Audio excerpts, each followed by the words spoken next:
Hai, saya Cinta Nakasih Amarasuli dari RPL 1A. Saya akan mempresentasikan hasil dari esai saya yang berjudul Tanda dan Dampak Keluarga Toksik pada Anak. Keluarga merupakan tempat berkumpulnya orang-orang yang saling peduli dan saling menyayangi. Tempat berbagi tawa, suka dan duka. Merasa aman dan nyaman jika kita ada dalam sebuah keluarga, karena selalu ada orang yang mendukung dan membantu kita.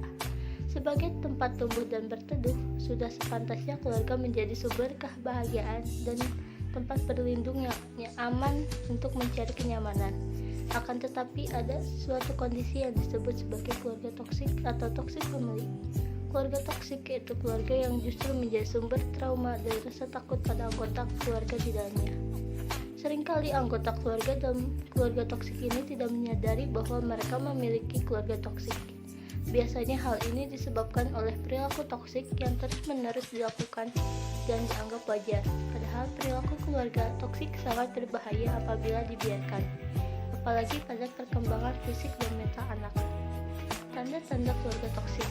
1. Terlalu sering mengkritik.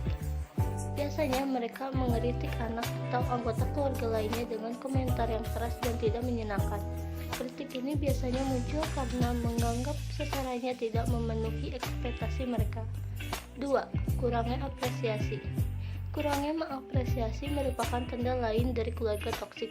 Sebaik apapun usaha yang dilakukan, tidak akan mendapat pujian dalam keluarga toksik ini. Mereka tidak peduli seberat apapun proses yang dijalani, karena bagi pelaku toksik, hal yang penting adalah hasil akhir dari suatu proses. 3. Membuat anggota keluarga lain tidak percaya diri. Kurangnya empati, apresiasi, dan tidak adanya dukungan dari sebuah keluarga membuat seseorang cenderung tidak percaya diri. Pengalaman direndahkan dan diremehkan dalam keluarga bisa membuat korban selalu takut dan ragu saat mengambil sebuah keputusan dalam hidupnya. Tidak percaya diri akan mengganggu kehidupan sosial maupun merugikan diri sendiri. 4. Tidak terpenuhinya kebutuhan dasar. Kebutuhan dasar dalam sebuah keluarga tidak hanya sandang, pangan, dan papan, tetapi juga rasa aman dan nyaman. Jika kebutuhan pokok terpenuhi, tetapi tinggal bersama orang yang membuat kita selalu merasa terancam, takut, dan tidak dihargai, akan sangat menakutkan bagi fisik maupun mental. 5. Suka mengatur. Pelaku toksik selalu mengatur kehidupan korbannya dan membuat hilangnya privasi si korban. Hal ini dilakukan supaya pelaku toksik bisa mengendalikan korban dalam semua aktivitas dan keputusan yang akan diambil. Terkadang korban yang terjebak dalam keluarga toksik tidak menyadari bahwa telah dimanipulasi supaya selalu mengikuti keinginan pelaku. 6. Tidak mau mendengarkan pendapat orang lain. Mendengarkan pendapat orang lain merupakan kunci dari suatu hubungan yang harmonis.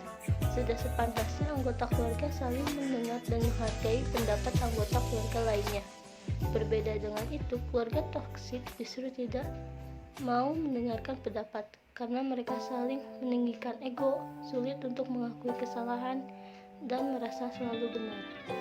7. Melakukan kekerasan fisik dan mental. Melakukan kekerasan fisik dan mental merupakan tanda keluarga toksik.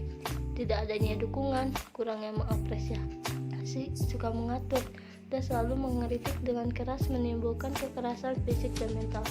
Kekerasan fisik dan mental membuat korban mengalami trauma dan berpotensi mengulang pola kehidupan yang sama pada orang lain ketika dewasa. Ini dikarenakan perilaku tersebut sudah meresap ke dalam kebiasaan hidupnya. Dampak toxic family pada anak. Selain memiliki rasa percaya diri yang kurang, anak-anak yang tumbuh dalam keluarga toksik akan terbiasa menyalahkan dirinya sendiri. Dalam hal ini akan terbiasa dan terbawa sampai ia dewasa. Efek negatif dari anak yang tumbuh dari keluarga toksik biasanya mereka akan tumbuh dengan rasa tidak berharga, merasa sendiri, merasa bersalah, dan takut dalam mengambil suatu keputusan. Pola asuh dalam keluarga toksik membuat anak menjadi kurang mendapat perhatian dan kasih sayang. Biasanya mereka akan berusaha mencari perhatian orang lain yang membuat mereka senang dan nyaman. Efek negatif tersebut pada akhirnya akan berimbas pada mental sang anak. Mengingat Mengingat dampak buruk yang bisa terjadi pada keluarga toksik, maka kondisi ini harus segera diatasi dengan cara saling terbuka, menghargai pendapat dan privasi, saling mendukung, dan juga saling memberi perhatian dan kasih sayang. Jika tidak, maka hubungan yang tidak sehat ini bisa mengancam keharmonisan keluarga. Anak-anak akan mengalami trauma dan merusak mental dan perilakunya. Pasangan jadi stres dan rentan menimbulkan perselisihan yang berujung dengan kekerasan dalam rumah tangga, perceraian, dan gangguan kesehatan, termasuk gangguan tumbuh kembang anak dan diskusi sosial. Sekian presentasi dari saya, kurang dan lebihnya mohon